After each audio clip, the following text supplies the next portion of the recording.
On behalf of Moray House Trust, welcome to another session in the Samaan series. These are informal gatherings online for those with curious minds and a little free time during the day. The Samaan series is now 2 years old and has included poetry recitals, readings, discussions about local art, music, and architecture, and reminiscences of growing up in different parts of Georgetown, from tenement yards to housing schemes. For those joining us for the first time, Moray House Trust is a private, non-partisan, non-profit based in Georgetown and dedicated to promoting Guyanese culture and public discourse. My name is Isabel de Caries. I'm the Chair of Trustees at Moray House Trust, and a warm Guyanese welcome to our regulars, some of whom I see in the audience. John Robert Lee is a St. Lucian writer.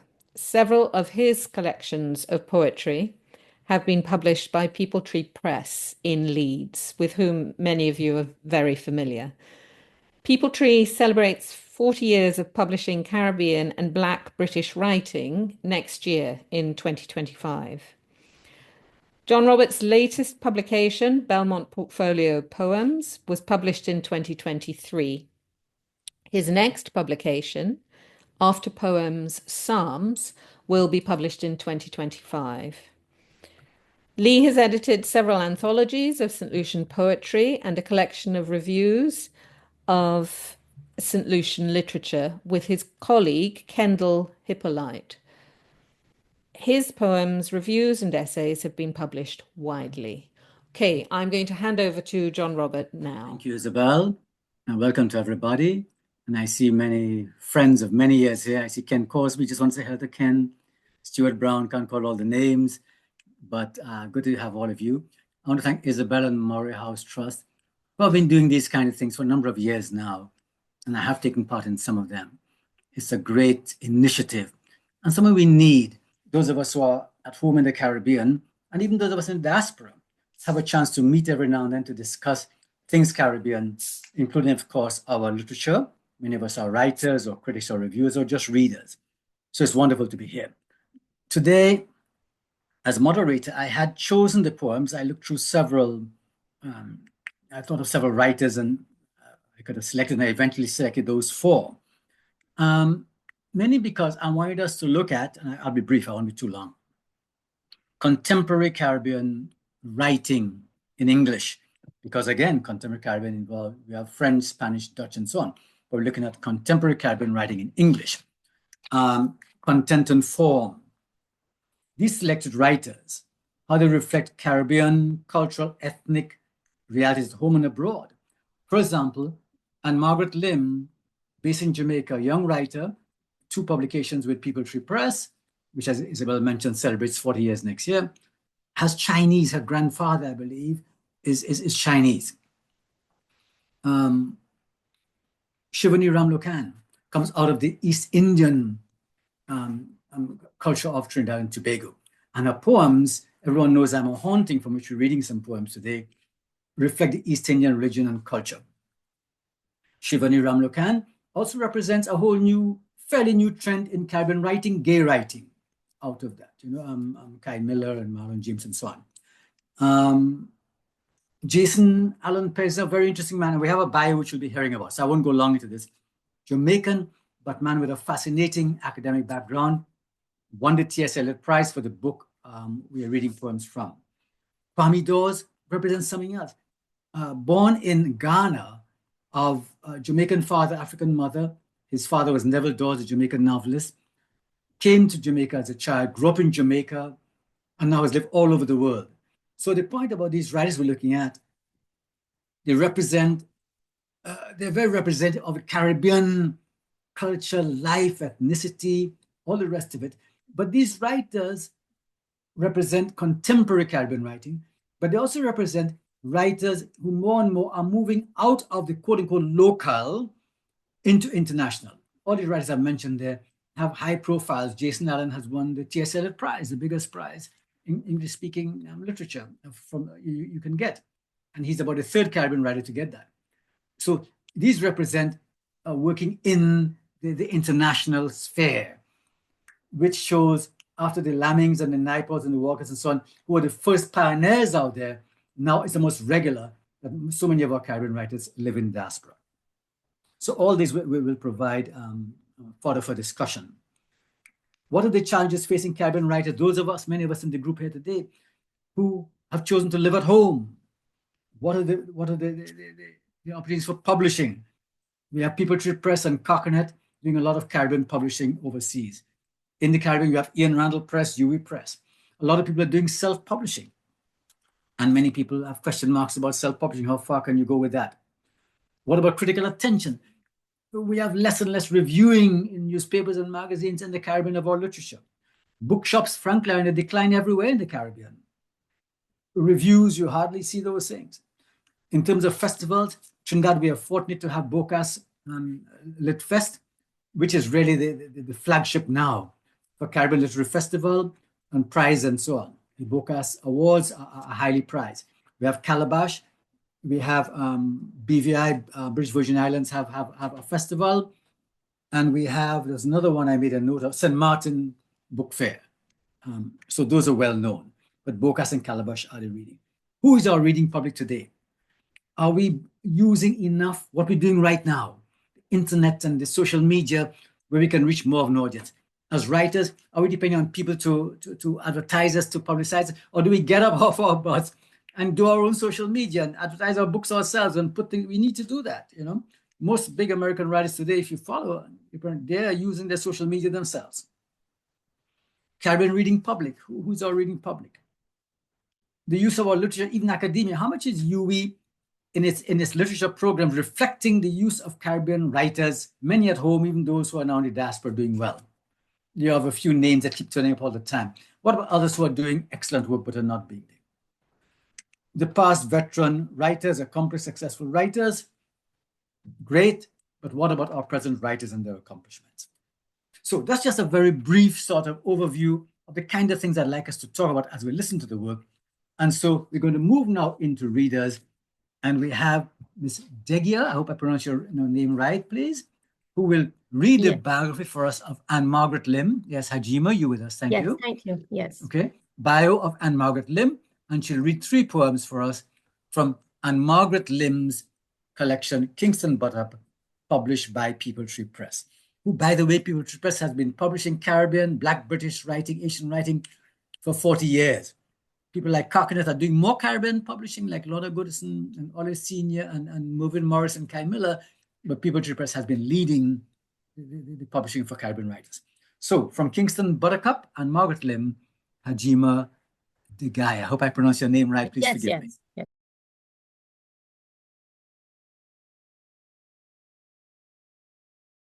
Thank you. Thank you. Yes.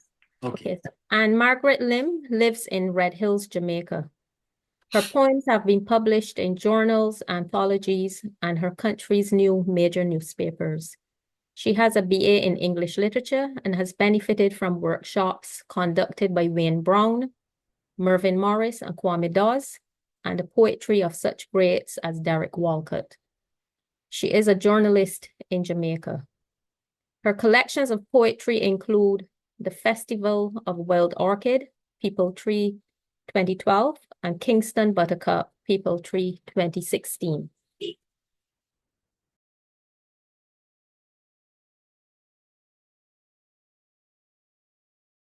This poem is Another Season by Ann-Margaret Lim. Walcott was right. It is the season of phantasmal peace in the evening, when birds usher in a change in time, when they lift the shadow of day with a crease of light, where night begins its downward crawl, like a spider descending your sky-patterned curtain. And in the morning, when the birds lift the net of shadows, a full band orchestrated show they've practiced day in, day out for, your day announces another season of phantasmal peace.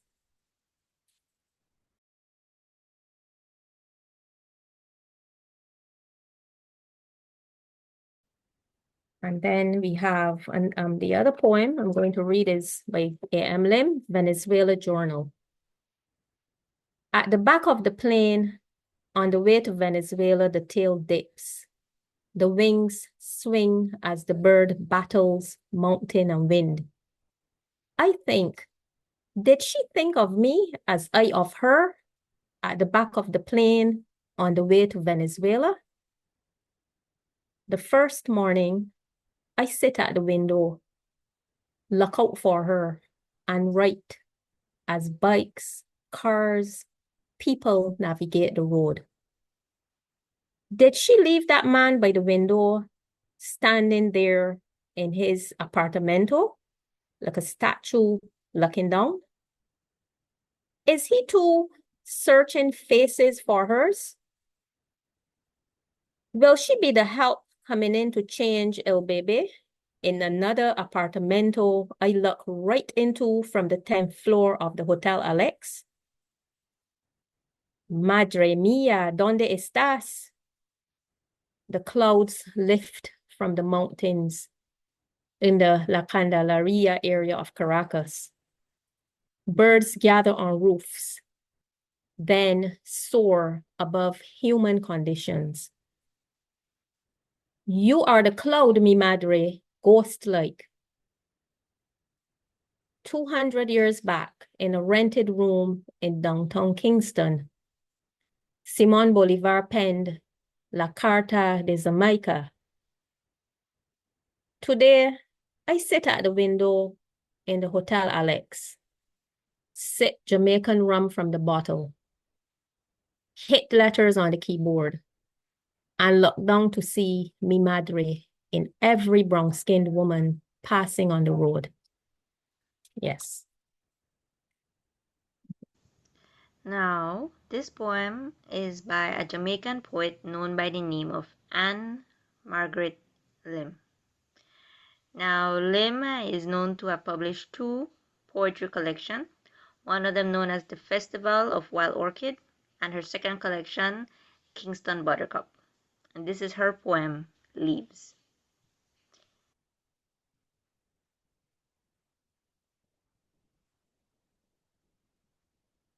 It's November, autumn in China. I'm on the bus watching an old man raking leaves.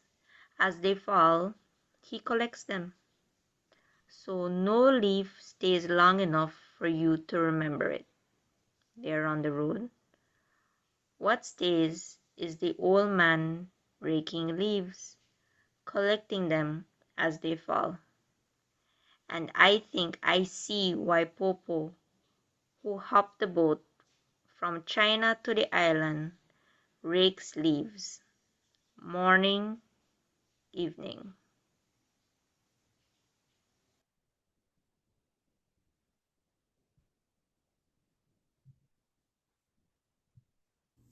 Jason Allen-Paisant, born 1980, is a Jamaican poet, writer, and academic. Allen-Paisant grew up in a small village in Manchester Parish, central Jamaica. His mother was a primary school teacher. He attended the University of the West Indies at Mona, followed by further study at l'École Normale Supérieure in Paris and the University of Oxford, where he earned a Doctor of Philosophy in Medieval and Modern Languages. Allen-Paisant's first collection of poems, Thinking with Trees, won the poetry category of the 2022 OCM Bocas Prize for Caribbean Literature.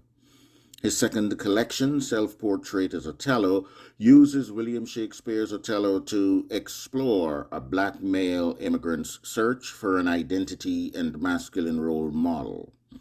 It was a Poetry Book Society choice in 2023 and went on to win the 2023 Forward Prize for Best Collection and the 2023 T.S. Eliot Prize.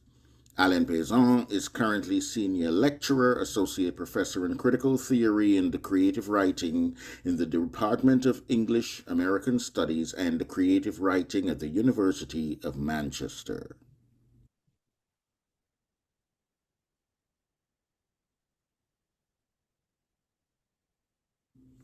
Self-Portrait as Othello, 1. Part 1. Undeterred by father's anger and disapproval, she thinks that we should have every right to be in love. Venice aristocrat, African soldier, her belief, this version of myself, a future for her and for me. Why should I always fight? Raised by tales of Barbary and Guinea, she offered her country in exchange for my stories.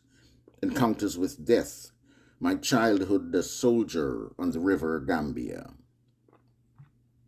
Part 2. The jealous white boy's venom was language. Even now, very now, an old black ram is topping your white ewe. When I spoke, my sound was white gaze. The very real thing is that you should not be too large in this space. Iago the language controlling the play. And what he was saying, thousands were saying and thinking. Here I am now. We see how it ends. Yes, we're freed from the play, and still dare I believe that I was no fetish, that my body was real to you. As faith crumbled, I thought you loved my storytelling more than me, Mandinka warrior Della Guinea, and the demon became my own face. What Shakespeare did not write about, the story he was unable to tell. Othello is a real structure of feeling taking shape which the world had never known. How could it have? The world was not yet world. When he wrote Othello, the slave trade had been happening for 7 decades with the Pope's blessing. I'm haunted as much by the character Othello as by the silences in the story. Othello, the Moor. It was the tax raised from the church in the name of Ferdinand's and Isabella's just and holy war against the kingdom of Granada and Islam that financed Columbus's first voyage to the Americas. 5 centuries later, why does Othello offer up so easy a template for this precarity, for this endless negotiation? Texte mon corps. Why does it offer up so easy a template for the shame produced in my body?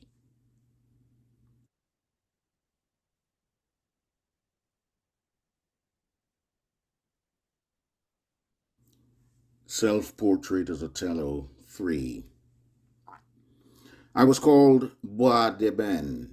I'm dismembered. I look for the different parts of myself in the world's oceans, in the black blood of Europe's monuments, in their sweat stains in the nervous system of the bridge Rialto. I sound my cells. I have been here before and heard the lips of the water against the houses, seen the light of the canal. This place is no stranger. The vowels planed from the ocean dissolve on my tongue. A patina-streaked conqueror wants to be my father. I birth you with my seed. My name is in crisis. I am scattered all over your cities, Europe.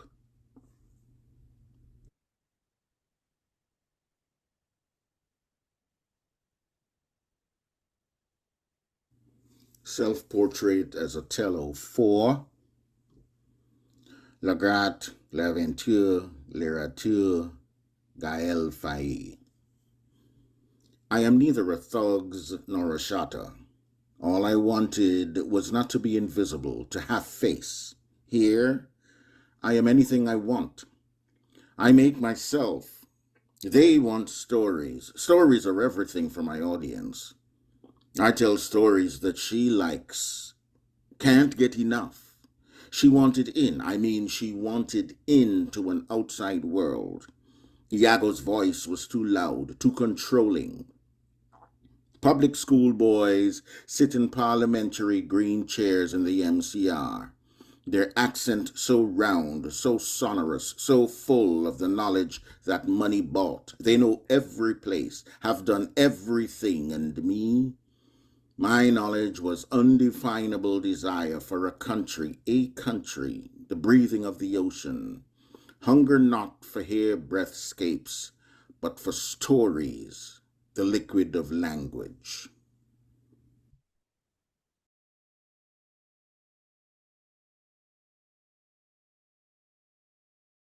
Shivanee Ramlochan is a Trinidadian poet, arts reporter, and book blogger. She is the book reviews editor for Caribbean Beat magazine. Shivanee also writes about books for the NGC Bocas Lit Fest, the Anglophone Caribbean's largest literary festival, as well as paper-based bookshop, Trinidad and Tobago's oldest independent Caribbean specialty bookseller. She is the deputy editor of the Caribbean Review of Books. Her first book of poems, Everyone Knows I Am a Haunting, was published by People Tree Press on October 3rd, 2017, and was shortlisted for the 2018 Felix Dennis Award for Best First Collection.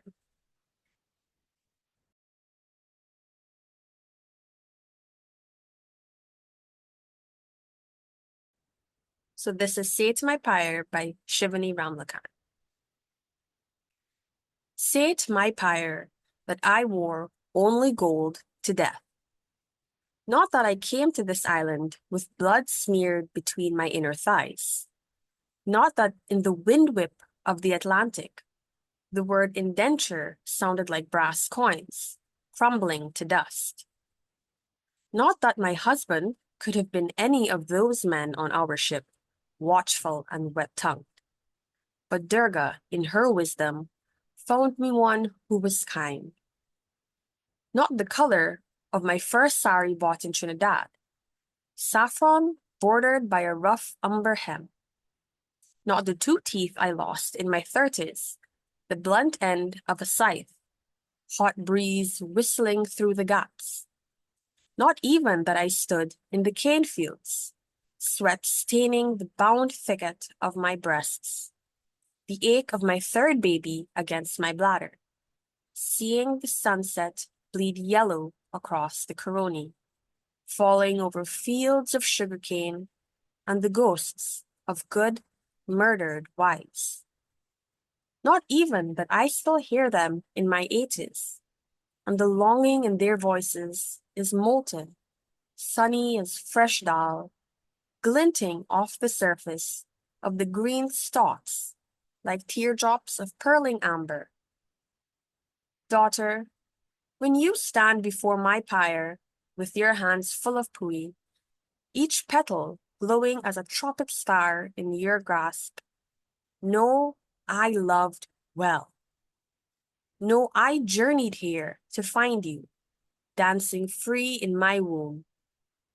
Let them know, as I burn in the open air, I wore gold in my nostril, bright gold on my tattooed wrists, gold, hard-fought and fearless, notched in the softness of each lobe, gold, grinning in place of the teeth that labor knocked out. All my gold, gleaming fearsome from this life into the next, rising up to meet me as the fire melts me down.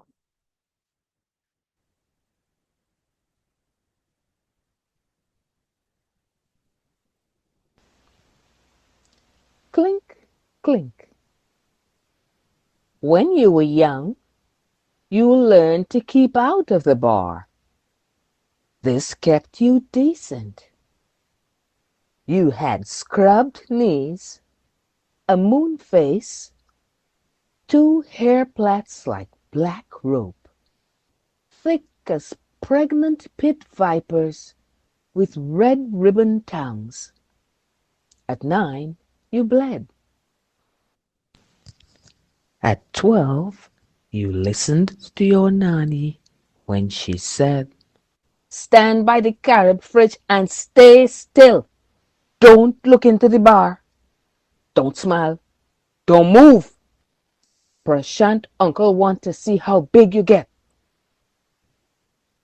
You counted 16 cold Carib, a green shandy, 11 stag, the ice pick forgotten from the last defrost, a basin of Scotch bonnet waiting to be pepper sauce.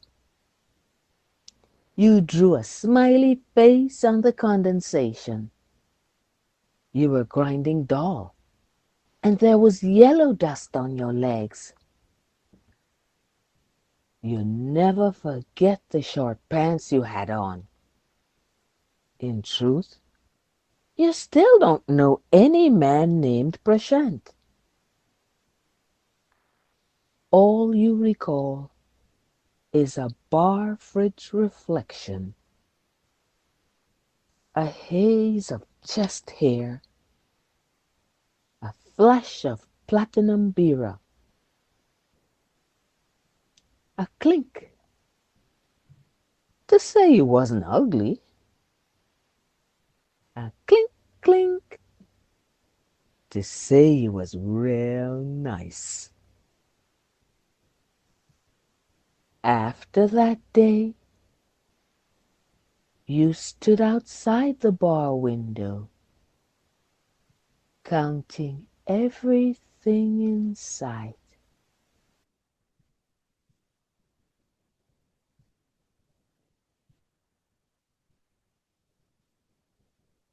Kwame Dawes is the Poet Laureate of Jamaica.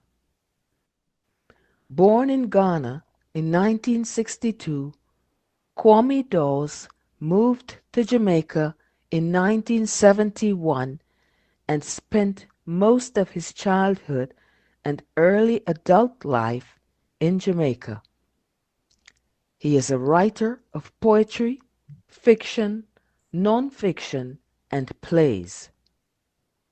Dawes is an actor, playwright, and producer, an accomplished storyteller, broadcaster, a judge for over 20 prizes, and was the lead singer in Ujamaa, a reggae band. 15 of his plays have been produced, and he has acted in, directed, or produced several of these productions himself. Most recently, One Love at the Lyric Hammersmith in London. Through the years, Dawes has collaborated with musicians and artists to create a dynamic series of performances based on his poetry. At the University of Nebraska, he is a Chancellor's Professor of English. He is also co-founder and programming director of the Calabash International Literary Festival, which takes place in Jamaica biennially in May. On a personal note, I am pleased to share that on the first occasion when I spoke with our Poet Laureate, I was struck not only by his eloquence, but equally by his humility and deep connection to his roots. Kwame also hailed from a free village, Sturgetown, established by emancipated ancestors in Jamaica. I would venture to say that through his insightful exploration of everyday events, Kwame's poetry transports us to the village life, and, I dare say, to our very own respective ancestral roots, wherever in the world they may be.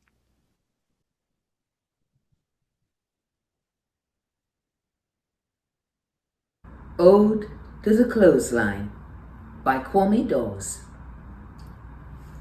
Not so much the missing of things, but the nostalgia of colors, their music, the ordinary revelation of a family's life caught in the flop and dance, a jig, if you will, of their layers, outer and inner skins, the secret things so close to the body, the taste, the salt and sweet of blood, and piss, and then rinsed and scrubbed, leaving beneath the astringent scent of soap a musky marker of self for strays to smell or imagine as they walk past the parade of the living on taut lines propped by poles with nails for a hook above the startling green of grass and hedge. The bare-faced concrete steps, the sky inscrutable as a wall. This is what one carries as a kind of sweetness. The labor of brown hands elbow deep in suds, the rituals of cleansing, the humility of a darning or a frayed crotch, the dignity of cleanliness, the democracy of truth, the way we lived our lives in the open.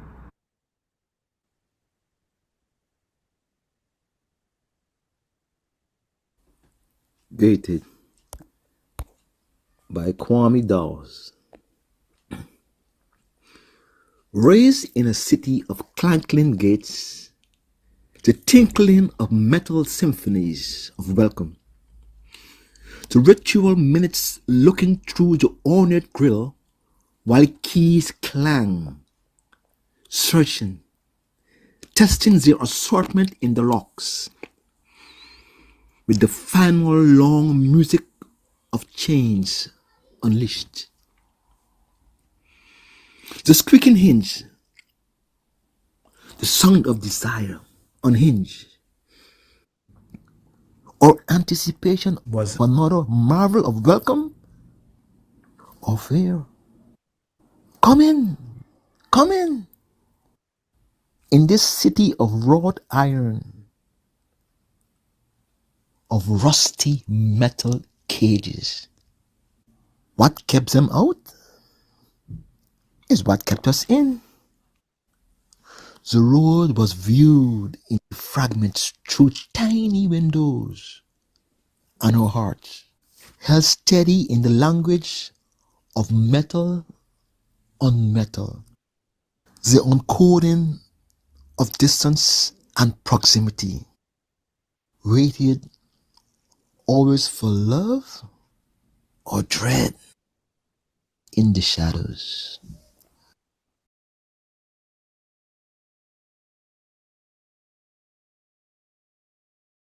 Night Music by Kwame Dawes. We who lived with the streets at our ear, the flimsy zinc to guard us from predators who gathered in kerosene light to hear the sweating politician promise us bread and the dignity of a manifesto made of our blood. We who, waiting for dawn, knew the yeast smell of dough warming to swell overnight in the heat, the wood smoke rising in the mud oven where embers glowed. Who knew the lamentation of the wind in trees, or the giddy industry of a bicycle's wheels ticking through the night?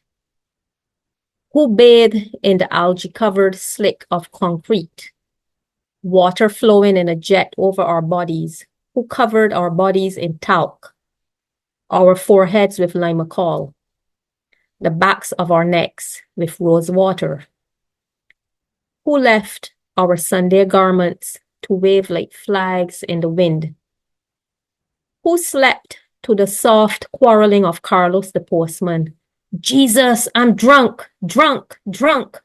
My body can't work. Oh no. Who knew there was music in the soft hope of these streets of standing pools of water? Who prayed as if there was mercy in the hills from whence cometh our help? We dreamed of bodies softly opening to us as a song of the sea. in a room anointed with the green incense of smoldering mosquito coils.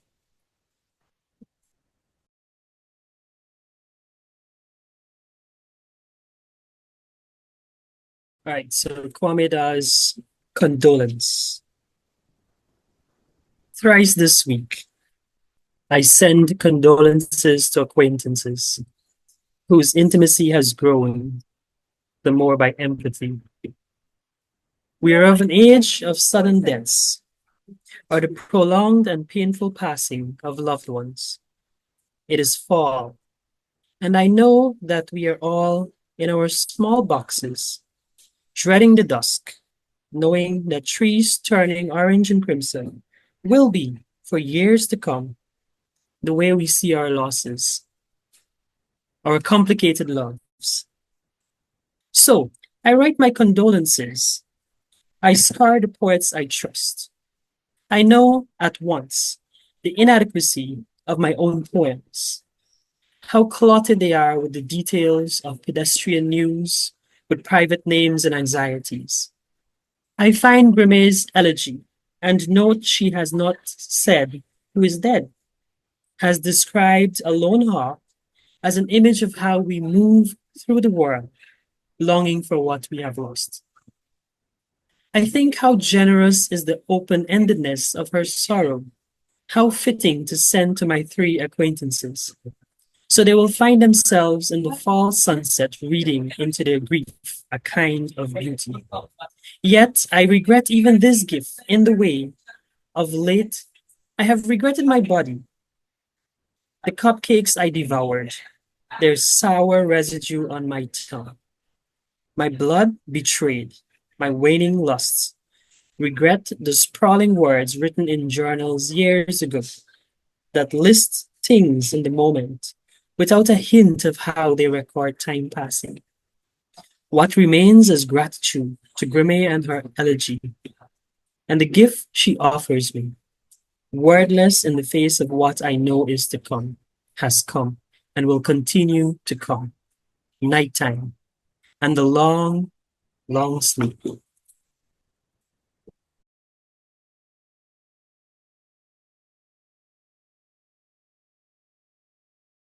So we've been listening to contemporary Caribbean poets, poets writing today. And as we said in our discussion earlier,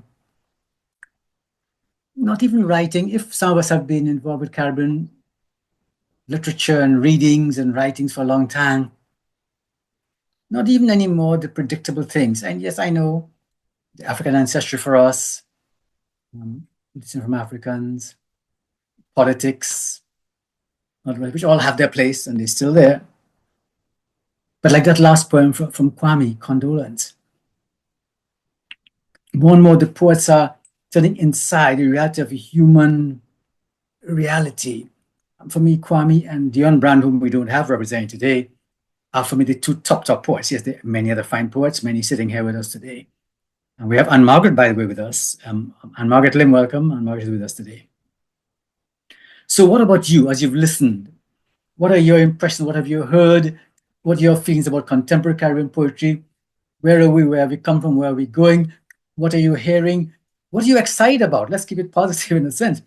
What are you excited about in terms of what you listen to? Do you read enough poetry? Do you want to read some more? We have people like Michael Mitchell here, people who are critics, Roseanne, who write critically and teach Caribbean literature. What are you all hearing? Stuart Brown is with us. So let's chat together now. I just moderate, listen, and as it were, field and whatever between. But let's chat. Whoever wants to hear, Isabel will help with this. You just put on your mic and we'll let you go ahead. Just feel free. Let's just chat with each other. I mentioned Nancy Ann Miller, a poet from Bermuda, part of the Caribbean, way up north. But she's with us today, a very fine poet. So we have a span of Caribbean people.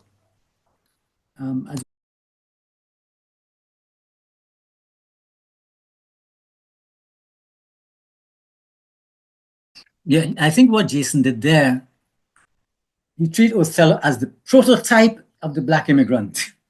What Othello did years ago, whether our Black footballers or Black musicians or Black writers who go into that European world, essentially, the Europe he's talking essentially, and how they're lauded, all the rest of it. But there's still a black man. There are other poems where he talks about his black body on a table, and the whole voyeurism of the white world on him. So he's done this with this, taking Othello as that, won the TSL prize for him. Okay, anybody else, please open up. I'm just moderating. So what you have to say, free it up, whatever you feel, whatever you want to say.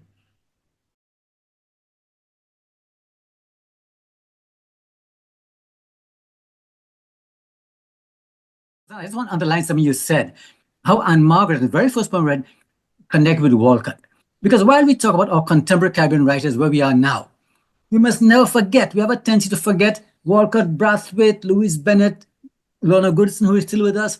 We forget that Walcott, Brathwaite were out on the international scene before Jason Allen. Well, Derek won the T.S. Eliot Prize. Yes. They were there before the present crop of Sophia Sinclair, who are now on the, Marlon James on the international stage. So we must never, we have a tendency to dismiss, what Walcott, what? No. No. Claude McKay, go back to the old writers who dug the ground. George Lamming, they've been there before the present crop, trying to break it to the Othellos of today. So I like your point you made, and Margaret, quite right, introduced us rightly. We must not lose that connection. Full respect for those men and women writers of the past who have.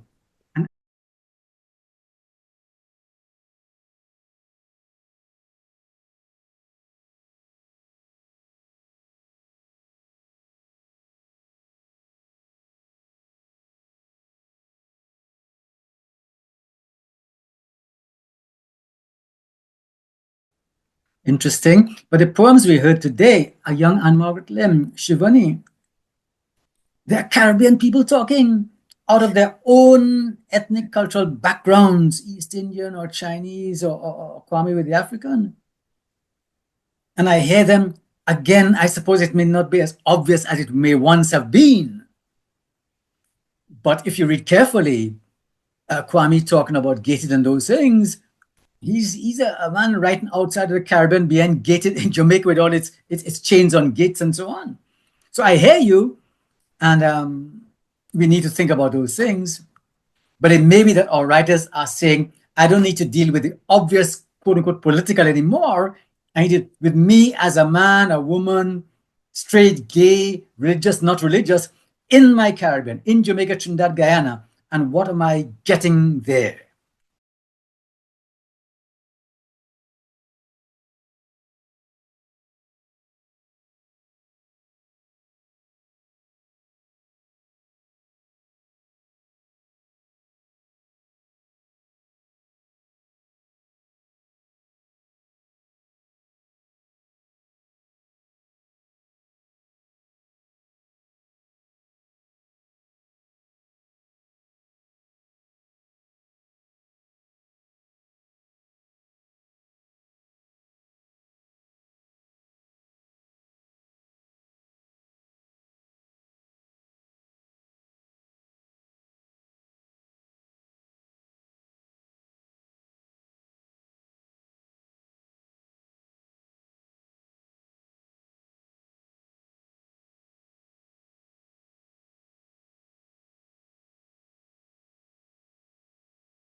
Yes, we have different things that are always on our minds, different things that we focus on a lot. But that history is still there because maybe it's because I live in the Caribbean still. So I'm in dialogue every day with the history, because how we were forged has a lot to do with still happening in Jamaica. So my poems definitely they're in the know, but the know is also set in the past. So for me to write as a Caribbean or modern day poet person, I'm dialoguing consistently with, what forged Jamaica. So the history is still there. Why we're here is very much part of who I am and who a lot of us are. And yes, I agree with you, John. We are poets who forged the path for us, Walcott.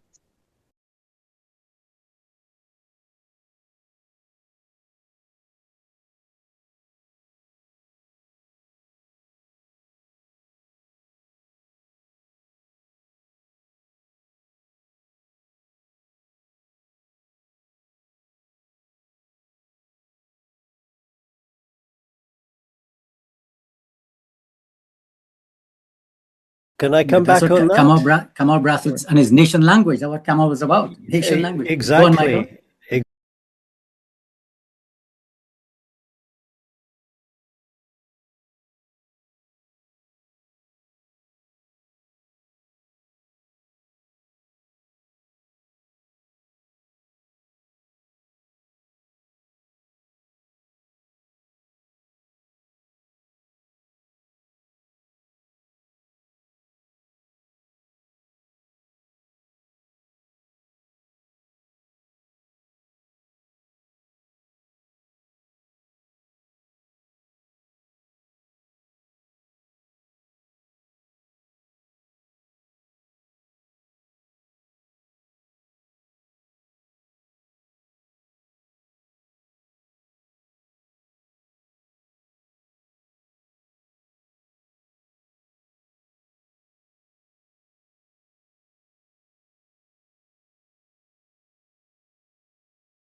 I came into my manhood early in the 70s, and I began to write in the 70s. Remember a time, if you wrote poetry and you didn't write black poetry, I didn't write poetry with dialect. I mean, there people and large groups would sort of attack you and criticize you and laugh you down and scorn you down. You had to write quote unquote political poetry. That has gone. You write what you want. You want to write about love, you want to write about, religion, you want to write about, walk along the sea and how you see it, or, whatever you want to write about, you can write. And all we ask is you do it well, you learn how to write, and you practice writing well. But the old days of people say, if you can't write, you write this stuff and all this sort of quote unquote. It was understood though why that was happening, because those 70s were very radical and revolutionary times and needed to be. Walter Rodney was assassinated and Bob Marley died and marches and so on all over the place. But the point is, I'm glad we are free of that insistence of what you must write or what you can say. I find the older you get and the more mature you become, most of us here, well, sort of more mature person, know that you actually begin to dig down more deeply into your past, where you came from, your biography, which involves everything else, the whole experience of who you are in a society, whether black, white, whatever, personal alongside the quote unquote political. You can't avoid that. I think the better the poetry is, the better that experience is captured in poetry or prose or whatever you're doing. I really believe that. But it's important to keep growing as a writer and maturing.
I want to put in a plug here.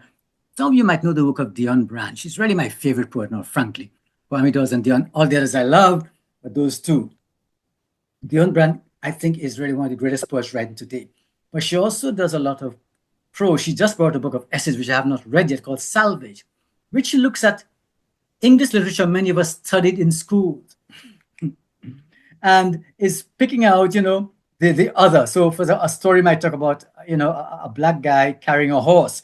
So she's interested in the black man carrying a horse, But her essays, Map to the Door of No Return and so on, she's a fantastic writer, Trinidadian, based in Canada for many years. But I really love her poetry because there's good poetry as well as themes and whatever it is.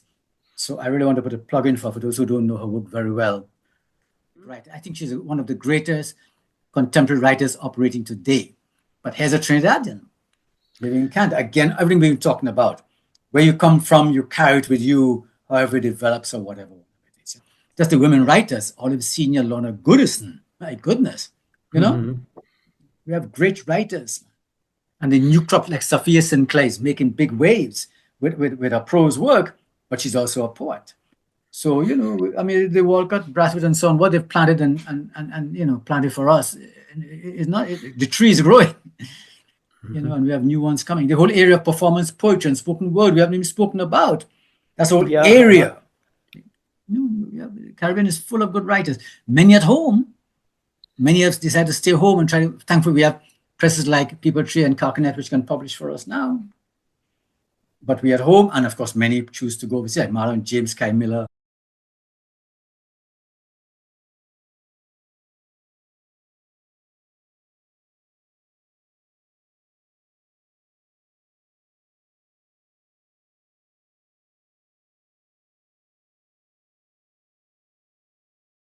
In fact, she's doing what Alison Donald is doing, looking for the forgotten, neglected women writers and placing them where they ought to be in the canon, which now, looks like an earthquake. So the canon got a shift, which is right, which is what it ought to be, But we come to the teaching and the reviewing and letting somehow, how do we let the general public around us know of the literature, find it, read it, discuss it, bring it online as we're doing here. That's the challenge facing us, like those of us gathered here. Isabel, the work with Moray House. That's the important work to bring attention to the literature, the writers, and the writing. And for us who live at home, that's a huge challenge, as those of us who are at home know that,